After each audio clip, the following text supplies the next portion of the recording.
إن الحمد لله نحمده ونستعينه ونستغفره ونعوذ بالله من شرور أنفسنا ومن سيئات أعمالنا من يهده الله فلا مضل له ومن يضلله فلا هادي له وأشهد أن لا إله إلا الله وحده لا شريك له وأشهد أن محمدا عبده ورسوله أرسله بالحق بشيرا ونذيرا بين يدي الساعة من يطع الله ورسوله فقد رشد ومن يعصهما فإنه لا يضل إلا نفسه ولن يضل الله شيئا. أما بعد فإن خير الحديث كتاب الله وخير الهدي هدي محمد صلى الله عليه وسلم وشر الأمور محدثاتها وكل محدثة بدعة وكل بدعة ضلالة وكل ضلالة في النار. فأعوذ بالله السميع العليم من الشيطان الرجيم. بسم الله الرحمن الرحيم. ولقد خلقنا الإنسان ونعلم ما توسوس به نفسه ونحن أقرب إليه من حبل الوريد إذ يتلقى المتلقيان عن اليمين وعن الشمال قعيد ما يلفظ من قول إلا لديه رقيب عتيد. وجاءت سكرة الموت بالحق ذلك ما كنت منه تحيد ونفخ في الصور ذلك يوم الوعيد. وجاءت كل نفس معها سائق وشهيد. لقد كنت في غفلة من هذا فكشفنا عنك غطاءك فبصرك اليوم حديد. وقال قرينه هذا ما لدي عتيد. ألقيا في جهنم كل كفار عنيد مناع للخير معتد مريب. الذي جعل مع الله إلها آخر فألقياه في العذاب الشديد. قال قرينه ربنا ما أطغيته ولكن كان في ضلال بعيد. قال لا تختصموا لدي وقد قدمت إليكم بالوعيد. ما يبدل القول لدي وما أنا بظلام للعبيد. وقال عز من قائل بسم الله الرحمن الرحيم. إنا أنزلناه في ليلة القدر وما أدراك ما ليلة القدر. ليلة القدر خير من 1000 شهر. معزز حاضرین، محترم بزرگوں، نوجوان احباب، پردہ نشین خواتین اسلام، اللہ رب العزت والجلال کے فضل و کرم سے ہم اور آپ ماہ رمضان کے مبارک پلوں کو جی رہے ہیں. یوں تو پورا ماہ مبارک خیر و برکت کا موسم ہے، لیکن جب اللہ کے فضل و کرم سے رمضان کے آخری عشرے تک ہم پہنچ جائیں تو یہ اللہ سبحانہ و تعالیٰ کی بہت بڑی نعمت ہے کہ رمضان ملا، اس کے بعد صحت و عافیت کے ساتھ رمضان کا آخری عشرہ تک ہم پہنچ گئے. اس لیے کہ یہ وہ مبارک 10 دن ہے، یا یہ وہ مبارک 10 دن اور راتیں ہیں جو اس سال کی سب سے عظیم 10 راتیں ہیں. نبی علیہ الصلوۃ والسلام کی سنت مبارکہ اسی لیے یہ تھی کہ جب رمضان کا آخری عشرہ داخل ہوتا تھا تو یوں تو آپ پورے رمضان میں محنتیں کرتے تھے، پورے رمضان میں عبادت کرتے تھے، لیکن جب رمضان کا آخری 10 دن آتا تھا، آخری عشرہ شروع ہوتا تھا، تو آپ کی محنت مزید دوبالا ہو جاتی تھی. آپ محنت میں اپنے آپ کو مزید عبادتوں میں تھکایا کرتے تھے. اور اسی لیے اما عائشہ رضی اللہ تعالی عنہ کہتی ہیں کہ کان النبی صلی اللہ علیہ وسلم اذا دخل العشر احیا لیلہ وایقظ اہلہ وشد المئذر، کہ پیارے رسول صلی اللہ علیہ وسلم جب آخری عشرہ داخل ہوتا تھا تو احیا لیلہ، آپ اپنے رات کو زندہ کرتے تھے. یعنی پوری رات، اگر آپ باقی دونوں عشروں میں رات کے کچھ حصے سوتے تھے، تو آپ جب رمضان کا آخری 10 دن ہوتا تھا، آخری 10 راتیں ہوتی تھی، تو آپ پوری رات شب بیداری کرتے تھے، پوری رات عبادت کرتے تھے. یا یہ بھی مراد ہو سکتا ہے کہ آپ رمضان کے باقی 2 عشروں میں اگر اپنے بیویوں سے میل ملاپ کرتے تھے، لیکن جب رمضان کی آخری 10 راتیں ہوتی تھی تو آپ مکمل طور سے ان سے الگ ہو جاتے تھے، اور اسی لیے آپ اعتکاف کرتے تھے، اور اعتکاف کی حالت میں یہ ساری چیزیں منع ہیں. وَلَا تُبَاشِرُوهُنَّ وَأَنْتُمْ عَاكِفُونَ فِي الْمَسَاجِدِ، اور جب آپ اعتکاف کی حالت میں ہو مسجدوں میں، اس وقت عورتوں سے بوس و کنار، عورتوں سے جمع یہ جائز نہیں ہے. تو نبی علیہ الصلوۃ والسلام جب آخری 10 راتیں ہوتی تھی، آخری عشرہ ہوتا تھا، تو کہتے ہیں کہ اذا دخل العشر احیا لیلہ وایقظ اہلہ. اور اگر پہلے کے دونوں عشروں میں آپ صرف خود عبادت کرتے تھے، تو جب آخری عشرہ ہوتا تھا تو آپ اپنے اہل و عیال کو، اپنے بیویوں کو بھی جگاتے تھے اور ان کو آواز دیتے تھے اور کہتے تھے اے حجرے میں رہنے والی آپ بیدار ہو جاؤ. تو آپ اپنے اہل و عیال کو، آپ اپنے گھر والیوں کو بھی جگاتے تھے، اس لیے کہ مومن کا شعار یہ نہیں ہے کہ وہ صرف خود عبادت و بندگی میں لگا رہے، بلکہ مومن کا شعار یہ ہے کہ وہ جس طرح اپنے دامن کو نیکیوں سے بھر رہا ہے، وہ اسی طرح اپنے اہل و عیال کو، اپنے گھر والوں کو بھی نیکیوں کی ترغیب دے، نہ تاکہ وہ بھی نیکیوں سے اپنے دامن کو بھر سکیں. وشد المئذر، اور آپ اچھی طرح سے کمر بستہ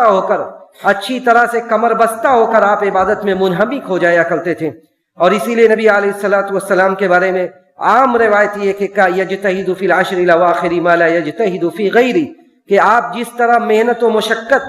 اور عبادت میں محنت آخری عشرے میں کرتے تھے، وہ دونوں عشروں میں نہیں کرتے تھے. اور اسی لیے اعتکاف کی یہ سنت نبی علیہ الصلوۃ والسلام کی زندگی سے ملتی ہے کہ آپ پورے زندگی اعتکاف کرتے رہے. اور آپ کے بعد امہات المومنین نے بھی اعتکاف کیا. پہلے 20 کے عشروں میں اعتکاف کیا جاتا تھا، 20 کے عشرے میں صحابہ اکرام آپ کے ساتھ اعتکاف کرتے تھے. اس کے بعد 1 سال آپ نے یہ خبر دی صحابہ اکرام کو کہ مجھے یہ بتلایا گیا ہے کہ یہ جس چیز کے تلاش میں ہم اعتکاف کر رہے ہیں وہ چیز رمضان کے آخری عشرے میں یعنی شب قدر. تو جو آدمی میرے ساتھ اعتکاف میں تھا اسے چاہیے کہ وہ اپنے معتکف میں ابھی بھی باقی رہے اور وہ میرے ساتھ رمضان کے آخری عشرے میں بھی اعتکاف کرے. من کان متحریھا فلیتحری فی العشر الاواخر، کہ جو آدمی شب قدر کے تلاش میں معتکف ہوا تھا، اعتکاف اس نے کیا تھا، وہ میرے ساتھ رمضان کے آخری عشرے میں بھی اعتکاف کرے. اور اسی لیے نبی علیہ الصلوۃ والسلام کی یہ سنت مبارکہ بن گئی، جس سنت کو آپ کے بعد امہات المومنین نے بھی زندہ رکھا. اور اما عائشہ رضی اللہ تعالیٰ عنہ کہتی ہیں کہ کان النبی صلی اللہ علیہ وسلم یعتکف العشر الاواخر من رمضان ثم اعتکف ازواجہ من بعدہ، کہ پیارے رسول رمضان کے آخری عشرے میں برابر اعتکاف کرتے رہے. یعنی جس چیز پر آپ کی سنت ثابت ہو گئی وہ یہ کہ آپ رمضان کے آخری عشرے میں اعتکاف کیا کرتے تھے. اور اس کے بعد امہات المومنین نے بھی آپ کی اس سنت کو زندہ رکھا. اس سے یہ بھی پتہ چلتا ہے کہ عورتوں کا مسجد میں آنا جہاں جائز اور درست ہے، صرف جائز اور درست نہیں بلکہ عورتوں کے لیے اگر معقول انتظام ہو تو عورتیں بھی مسجدوں میں اعتکاف کر سکتی ہیں. اور اعتکاف کے لیے مسجد یہ شرط ہے، اعتکاف گھر میں نہیں کیا جا سکتا بلکہ اعتکاف کے لیے مسجد شرط ہے، چاہے مرد ہو یا عورت ہو. لیکن بڑے افسوس کے ساتھ کہ وہ لوگ جو کتاب و سنت سے اپنے آپ کو وابستہ سمجھتے ہیں، جو کتاب و سنت سے تعلق رکھتے ہیں، اس پر عمل پیرا ہونے کا دم بھرتے ہیں، آج ان کی مساجد بھی اعتکاف جیسی سنت سے ویران ہے. آج ان کی مساجد بھی اعتکاف جیسی سنت سے ویران ہے، جبکہ ہونا یہ چاہیے کہ نبی علیہ الصلوۃ والسلام کی وہ سنت جس پر پوری زندگی آپ نے عمل کیا اور آپ کے بعد امہات المومنین نے بھی عمل کیا، اس سنت کو جو لوگ کتاب و سنت پر عمل پیرا ہونے کا دم بھرتے انہیں ضرور اس سنت کو زندہ رکھنا چاہیے. لیکن ان سے زیادہ وہ لوگ اس سنت کو زندہ رکھے ہوئے ہیں جن کے بارے میں یہ کہا جاتا ہے کہ وہ تقلید جامد کے شکار ہیں. بزرگوں اور دوستوں، یہ عشرہ، یہ 10 دن، یہ وہ 10 دن ہے جو ایمانی تجارت کو فروغ دینے کا موسم ہے. یہ وہ 10 دن ہے جس میں انسان سارے کاموں کو اسکپ کر سکتا ہے، لیکن یہ 10 دن میں محنت نبی علیہ الصلوۃ والسلام اسی لیے کرتے تھے۔ ابن الجوزی کہتے ہیں کہ اس کے پیچھے 2 وجہ تھی جس کی وجہ سے آپ محنت کیا کرتے تھے۔ ایک تو یہ کہ یہ وہ 10 دن ہے جس میں وہ رات ہے جس رات میں قرآن کا نزول ہوا، اور دوسری وجہ یہ تھی کہ اب رمضان اس بات کا اعلان کر رہا ہے کہ اب وہ اختتام کی طرف ہے، اب وہ اس بات کا اعلان کر رہا ہے کہ اب وہ اختتام کی طرف ہے، اور یہ اختتام کے بعد، اس اختتام کے بعد دوبارہ رمضان یہ کسے ملے یا کسے نہ ملے، اس کی جانکاری اور اس کا علم کسی کو نہیں ہے۔ اسی لیے ابن الجوزی کہتے ہیں کہ جب آخری 10 دن ہوتا تھا تو نبی علیہ الصلوۃ والسلام آخری 10 دنوں میں مزید محنت کرتے تھے، ایک تو شب قدر کی تلاش میں، دوسرے اس بات کے لیے، اس بات کی وجہ سے کہ یہ 10 دن اور یہ 10 راتیں پھر کسے ملے اور کسے نہ ملے، کیونکہ یہ دنیا کی ریت ہے، یہ اللہ کا دستور اور قانون ہے کہ وَتِلْكَ الْأَيَّامُ نُدَاوِلُهَا بَيْنَ النَّاسِ، ہمیشہ ہر کوئی اس دنیا میں نہیں رہنے والا ہے، سب کچھ مل جائے اس کے بعد بھی وہ اپنی سانسوں کو روک کے نہیں رکھ سکتا، اپنے سانسوں کی یہ ڈور کو تھام کے نہیں رکھ سکتا، بلکہ وہ ٹوٹنے والی ہے ایک نہ ایک دن، اور اس کے بعد سوائے اعمال کے اور کوئی کچھ بھی فائدہ دینے والا نہیں ہے۔ تو یہ وہ راتیں ہیں جس رات میں قرآن کا نزول ہوا، جو آیت کریمہ میں نے پڑھی، وہ آیات بلکہ وہ سورت اللہ سبحانہ و تعالیٰ نے ایک مستقل سورت نازل کر دی جو اس کے فضیلت پر دلالت کرتی، اس لیے کہ تا قیامت وہ سورت ممبر و محراب سے پڑھی جائے گی، نمازوں میں تلاوت کی جائے گی، تاکہ یہ پتہ چلے کہ یہ رات کون سی رات ہے۔ اللہ نے فرمایا کہ اِنَّا أَنزَلْنَاهُ فِي لَيْلَةِ الْقَدْرِ، یہ اس قرآن کو ہم نے شب قدر میں نازل کیا، قدر والی رات میں نازل کیا۔ قدر سے مراد کیا ہے؟ قدر سے مراد یہ شرف و مکان، عظمت والی رات ہے، شرف و منزلت والی یہ رات ہے، یا یہ ایسی رات ہے۔ قدر کا مطلب یہ ہوا کہ جس رات میں آدمی کے اس سال اب ہونے والا اس کے ساتھ کیا ہے، وہ ساری رپورٹ فرشتوں کے حوالے کی جاتی ہے، وہ سارا آپ کا ڈاٹا فرشتوں کے حوالے کیا جا رہا ہے کہ اس سال اسے زندہ رہنا ہے، کتنے دن زندہ رہنا ہے، اسے کیا ملنے والا ہے، اس کے رزق میں کیا لکھا ہوا ہے، یہ سارے، ورنہ سب کچھ تو لوح محفوظ میں لکھا ہوا ہے، لوح محفوظ میں اللہ کے علم میں سب کچھ ہے، لیکن جب یہ فیہا یفرق کل امر حکیم شب قدر میں فرشتوں کے حوالے کر دیا جاتا ہے کہ اب اس سال اس کے ساتھ یہ اور یہ معاملہ ہونے والا ہے۔ اس لیے اگر ہمارا ہجری سال محرم سے شروع ہوتا ہے، لیکن علماء کہتے ہیں کہ عملی سال، ایک مسلمان کا عملی سال یہ اس شب قدر سے شروع ہوتا ہے، رمضان سے شروع ہوتا ہے، کیونکہ اب جب رمضان کے شب قدر میں اس کے لیے فیصلہ کر دیا گیا، گویا کہ اب یہیں سے اس کی نئی زندگی شروع ہو رہی ہے، اس لیے کہ اسے نہیں پتا ہے کہ اس سال میں اس کے لیے کیا لکھا گیا ہے، اس کے لیے کیا لکھا گیا، اس کی زندگی اب آگے چلنے والی ہے یا نہیں چلنے والی ہے، کیونکہ کتنے ایسے لوگ تھے جو گزشتہ سال اس مسجد میں رہے ہوں گے جو آج نہیں، اور کتنے ایسے لوگ ہیں جو آج ہیں اور ممکن ہے وہ اگلے سال نہ ہو۔ فیہا یفرق کل امر حکیم، ہر بڑے بڑے محکم معاملات کا فیصلہ اسی رات میں کیا جاتا ہے۔ تو اللہ نے کہا کہ یہ شرف و منزلت والی رات ہے، اس رات میں اللہ کی طرف سے فیصلے کیے جاتے ہیں، فرشتوں کو بتلایا جاتا ہے کہ اس کا رزق کیا ہے، اس کی عمر اور اس کی اجل کتنی ہے۔ اس کے بعد اللہ نے فرمایا کہ اس رات کی فضیلت یہ ہے کہ اس رات کی عبادت یہ اللہ کے فضل و کرم پر قربان جائیے، اور ایک ایک پل ایسا ہے کہ اس پل کو ضائع نہ کیا جائے۔ کہا کہ ایک رات کی عبادت 1000 مہینوں سے بہتر ہے۔ 1000 مہینہ یہ کتنا اترا ہوا جتنی آج امت مسلمہ کی عمر نہیں عام طور سے۔ ایک رات 83 سال سے زائد، 83 سال 4 مہینے کی مدت، 83 سال 4 مہینے آپ عبادت کریں گے، اور اسے ایک رات کی عبادت اس 83 سال 4 مہینے کی عبادت پر بھاری ہے جن راتوں میں جن میں شب قدر نہ ہو۔ تو یہ 83 سال 4 مہینے کے برابر کا آپ کو موقع دیا جا رہا ہے کہ آپ ان 10 راتوں میں، 10 میں بھی رخصت دی گئی کہ 10 میں 5 راتوں میں آپ شب بیداری کیجئے، اللہ کو راضی کرنے والا کام کیجئے، اور پوری رات کا ایک ایک پل میں نیکیوں کے ذریعے اپنے دامن کو بھریے۔ بڑے مغالطے کے ہم شکار ہیں، بڑی غلط فہمی کے ہم شکار ہیں کہ شب قدر کی جب بات آتی ہے تو ہم یہ سوچتے ہیں کہ شب قدر کا مطلب یہ ہوا کہ ہم نے رات میں آ کر گھنٹہ 1.5 گھنٹہ آ کر امام کے ساتھ نماز پڑھ لیا اور شب قدر کا ہم نے حق ادا کر دیا۔ بزرگوں اور دوستوں، شب قدر تو یہ کہ ایک ایک پل آپ ضائع نہ کریں، قرآن کی تلاوت، ذکر و اذکار، دعائیں، جب شب قدر کے تعلق سے پوچھا گیا اما عائشہ رضی اللہ تعالیٰ عنہ نے، تو اللہ کے رسول نے یہ نہیں کہا کہ آپ اس رات 11 رکعت کے بجائے 22 رکعت، 22 کے بجائے 44 رکعت پڑھیے، رکعت میں اضافہ کرنے کا حکم نہیں دیا گیا، بلکہ آپ نے کیا سکھلایا؟ اما عائشہ سے آپ نے کہا کہ جب تمہیں شب قدر مل جائے تو تم کیا مانگو اللہ سے، دعا سکھلائی گئی، ذکر سکھلایا گیا، اور یہ کہا گیا کہ جب آپ کو شب قدر مل جائے تو اللہ سے معافی مانگو، اللہم انک عفو تحب العفو فاعف عنی، اللہم انک عفو تحب العفو فاعف عنی، کہ اللہ تو بہت زیادہ معاف کرنے والا ہے، اللہ تو بہت زیادہ معاف کرنے والا ہے، تو معافی کو، عفو درگزر کو تو پسند کرتا ہے، فاعف عنی، اپنے آپ کو ہم اللہ کے سامنے حاضر کر دیں، جتنی بھی گناہیں، جتنے بھی سیئات کا بوجھ لے کر ہم پورے سال زندگی گزار رہے ہیں، ان سارے گناہوں کو یاد کر کے اللہ کے سامنے خود کو حاضر کر دیں، اب اللہ کے سامنے گریہ وزاری، اللہ کے سامنے رو دھو کر اپنے گناہوں کے معافی کا یہ موسم ہے۔ ایک تو رمضان، دوسری آخری عشرہ میں قدر کی راتیں، اللہ نے فرمایا کہ فیہا یفرق من کل امر حکیم، اس کے بعد ایک رات کی عبادت 1000 مہینوں سے بہتر، اور اس کے بعد رحمت کا عالم یہ ہے کہ تنزل الملائکۃ والروح فیہا باذن ربہم من کل امر، فرشتے نازل ہوتے ہیں۔ فرشتے کیوں نازل ہوتے ہیں؟ فرشتوں کے نزول کا مطلب کیا ہے؟ فرشتے ان جگہوں پر نازل ہوتے ہیں جہاں اچھا کام ہوتا ہے، فرشتے ان جگہوں پر نازل ہوتے ہیں جہاں اللہ کی رحمت کا نزول ہوتا ہے، اللہ کی رحمتوں کو لے کر وہ نازل ہوتے ہیں۔ جب مصلیان نمازیں پڑھتے ہیں، جب گریہ وزاری کرنے والے اللہ کے سامنے رو رہے ہیں اپنے گناہوں کو یاد کر کے، تو فرشتے اللہ کی رحمتیں لے کر نازل ہوتے ہیں، والروح فرشتے جبریل امین کی قیادت میں نازل ہو رہے ہیں۔ اللہ کے حکم سے یہ پوری رات یہ سلسلہ رہتا ہے، اور یہ رات ایسی ہوتی ہے کہ یہ پوری رات سلام حتی مطلع الفجر، یہ رات یہ سراپا سلامتی والی رات ہوتی ہے۔ فرشتوں کی طرف اللہ کے حکم سے شیطان کی یہ قوت سلب کر لی جاتی ہے کہ وہ اس رات کسی مسلمان کو کوئی اذیت اور کوئی تکلیف پہنچا سکے۔ تو یہ اللہ کا کتنا بڑا کرم ہے کہ پوری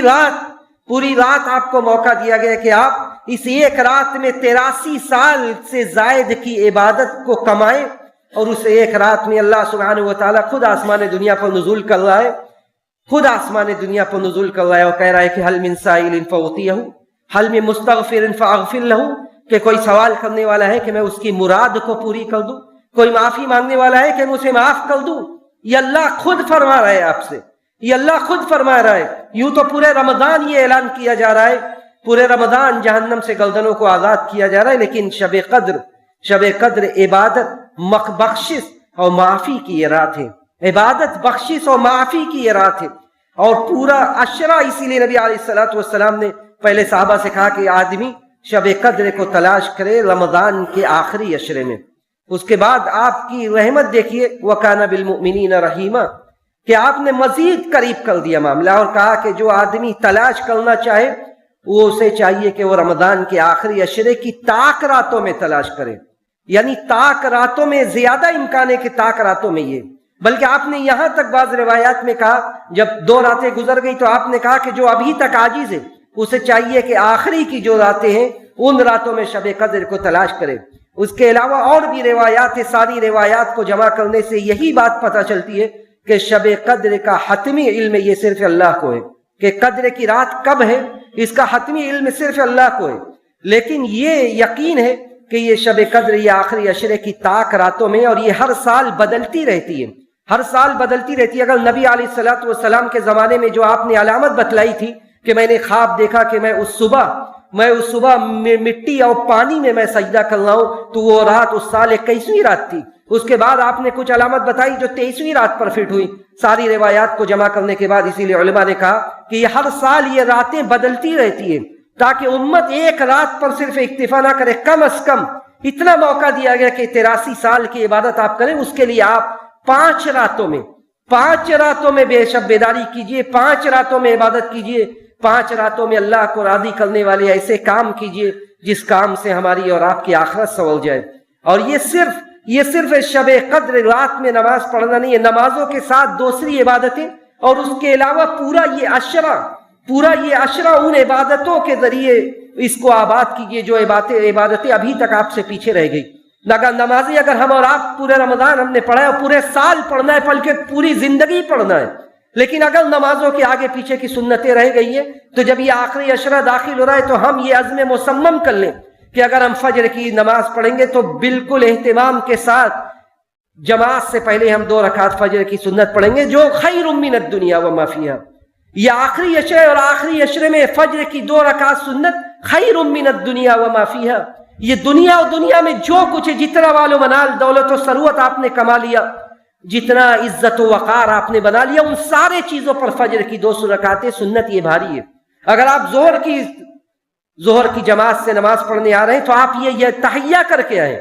آپ یہ یقین کے ساتھ آئیں، پورے کوشش کریں کہ ظہر کے پہلے ہمیں 4 رکعت سنن رواتب پڑھنا ہے اور ظہر کے بعد کی بھی 2 رکعت پڑھنا ہے، بلکہ اگر موقع ملے تو ظہر کے پہلے 4 رکعت پڑھیں اور ظہر کے بعد بھی 4 رکعت پڑھیں۔ اس لیے کہ نبی علیہ الصلوۃ والسلام نے کہا کہ من صلی 4 قبل الظہر و4 بعدها حرمہ اللہ علی النار، کہ جو آدمی ظہر سے پہلے 4 رکعت پڑھے، ظہر کے بعد 4 رکعت پڑھے تو اللہ سبحانہ و تعالی جہنم کو اس کے اوپر حرام کر دیتا ہے۔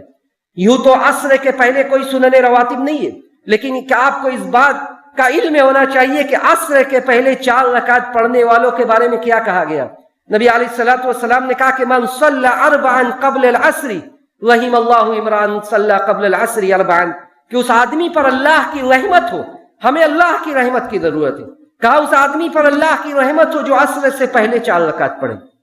اس آدمی پر اللہ کی رحمت ہو جو عصر سے پہلے 4 رکعت پڑھے۔ انہی سنتوں کو تو آباد کرنے کا یہ موسم ہے۔ مغرب سے پہلے عام طور سے ہم غافل ہوتے ہیں، اگر نماز پڑھنے آ گئے تو وہی بڑی بات ہے، لیکن صحابہ اکرام تھے کہ جب نبی علیہ الصلوۃ والسلام نے صحابہ سے یہ کہا کہ صلوا قبل المغرب، کہ مغرب سے بھی پہلے نماز پڑھو،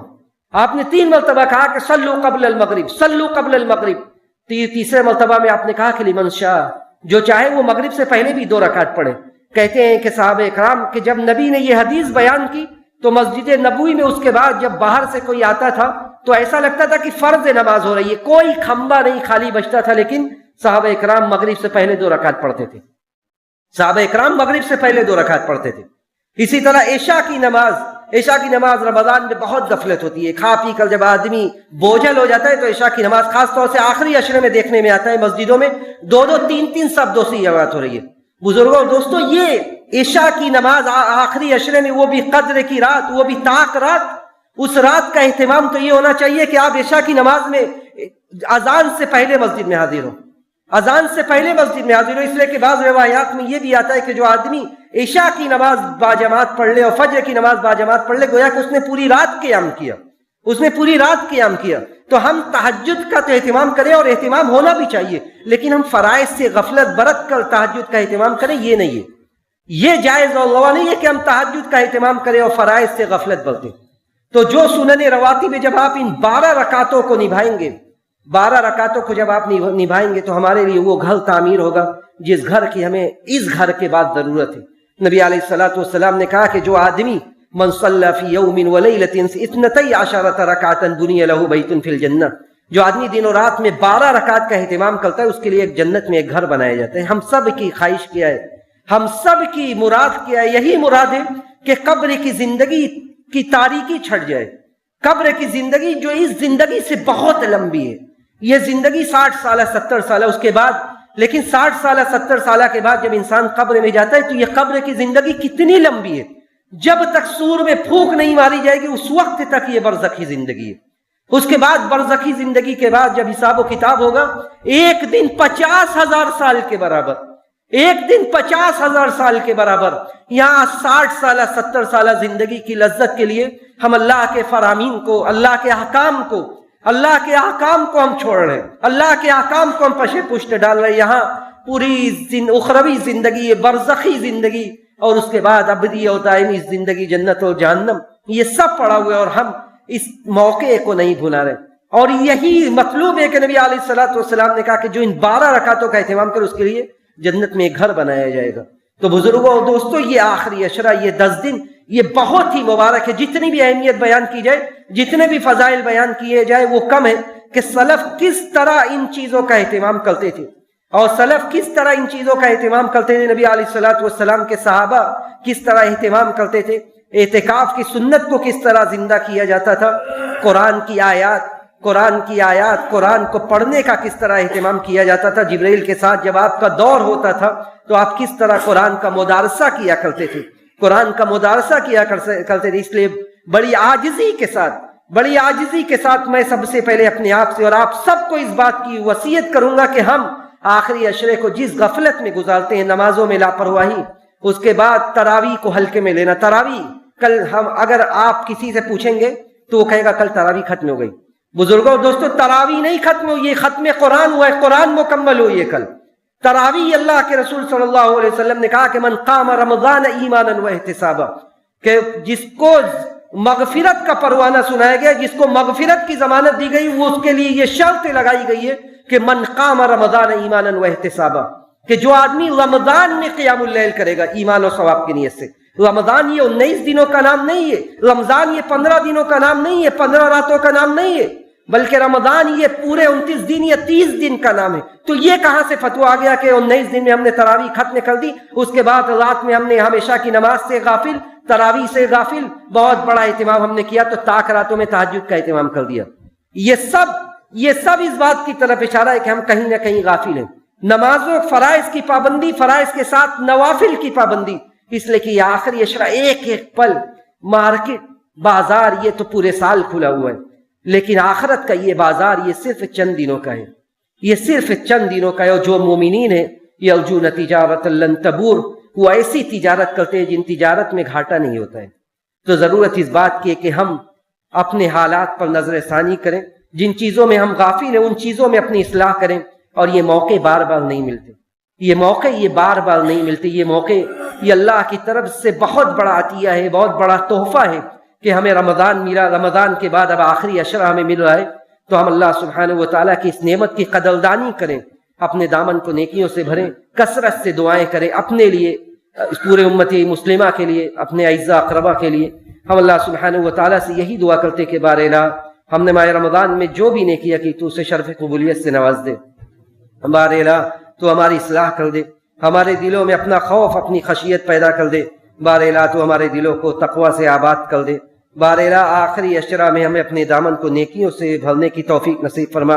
بار الہ تو شب قدر، لیلۃ القدر کی فضیلت ہمیں حاصل کرنے والا بنا. بار الہ ہمیں جو بے روزگار ہیں تو انہیں برسر روزگار کر دے. بار الہ اس روز زمین پر مسلمان جہاں بھی پریشان حال ہیں تو غیب سے ان کی مدد فرما. بار الہ تو غیب سے ان کی مدد فرما. بار الہ تو ان کی مصیبتوں کو دور کر دے. بار الہ جو انہیں تکلیف پہنچا رہے تو ان کی خبر لے لے. بار الہ جو انہیں تکلیف پہنچا رہے ہیں، جو انہیں پریشانی میں مبتلا کر رہے تو ان کی خبر لے لے. بار الہ تو ہمیں ایمان والی زندگی نصیب فرما، عزت و وقار کی زندگی نصیب فرما. اور جب ہمارا اس دنیا سے جانے کا وقت آئے تو ہمیں اس بات کی توفیق دے کہ ہمارا آخری کلمہ کلمہ توحید ہو. وآخر دعوانا ان الحمد للہ رب العالمین.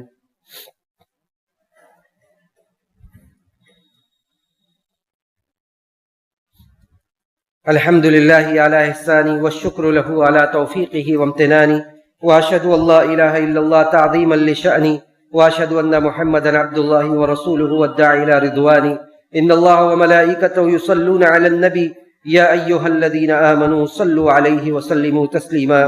اللهم صل على محمد وعلى آل محمد كما صليت على إبراهيم وعلى آل إبراهيم إنك حميد مجيد. اللهم بارك على محمد وعلى آل محمد كما باركت على إبراهيم وعلى آل إبراهيم إنك حميد مجيد. اللهم أعز الإسلام والمسلمين،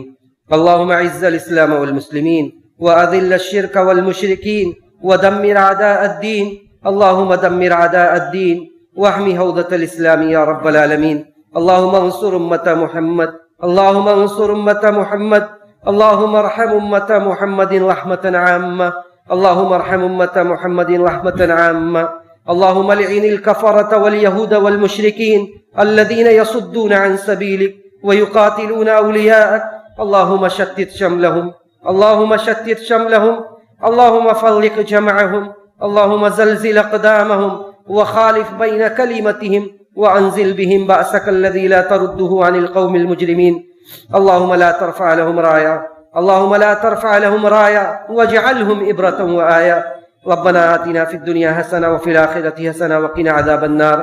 عباد الله رحمكم الله، إن الله يأمر بالعدل والإحسان وإيتاء ذي القربى وينهى عن الفحشاء والمنكر والبغي يعظكم لعلكم تذكرون. اذكروا الله يذكركم وادعوه يستجب لكم ولذكر الله تعالى أعلى وأولى وأعز وأجل وأكبر. الله أكبر. الحمد لله رب العالمين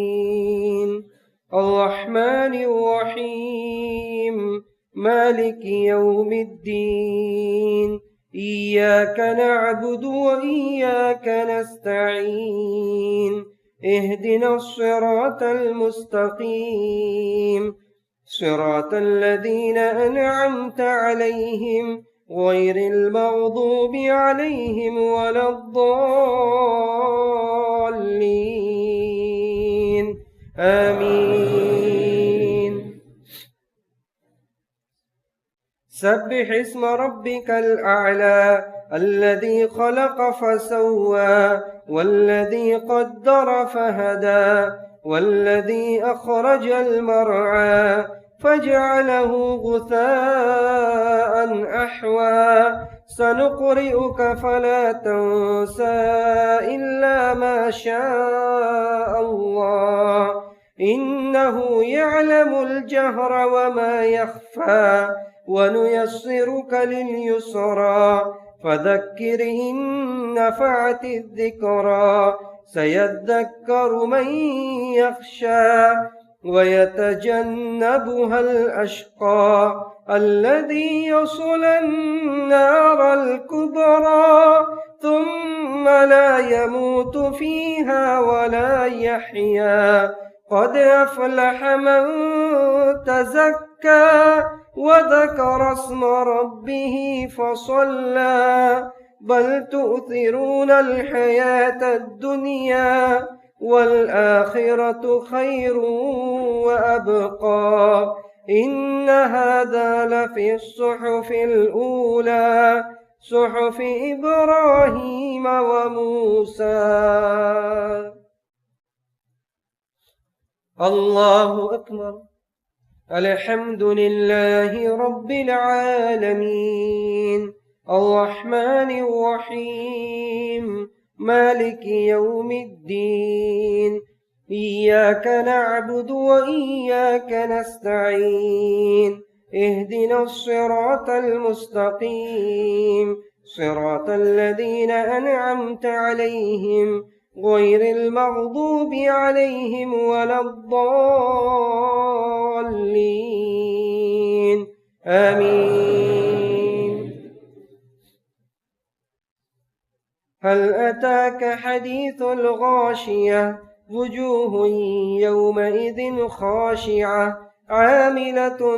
ناصبة تصلى نارا حامية تسقى من عين آنية ليس لهم طعام إلا من ضريع لا يسمن ولا يغني من جوع وجوه يومئذ ناعمة لسعيها راضية في جنة عالية لا تسمع فيها لاغية فيها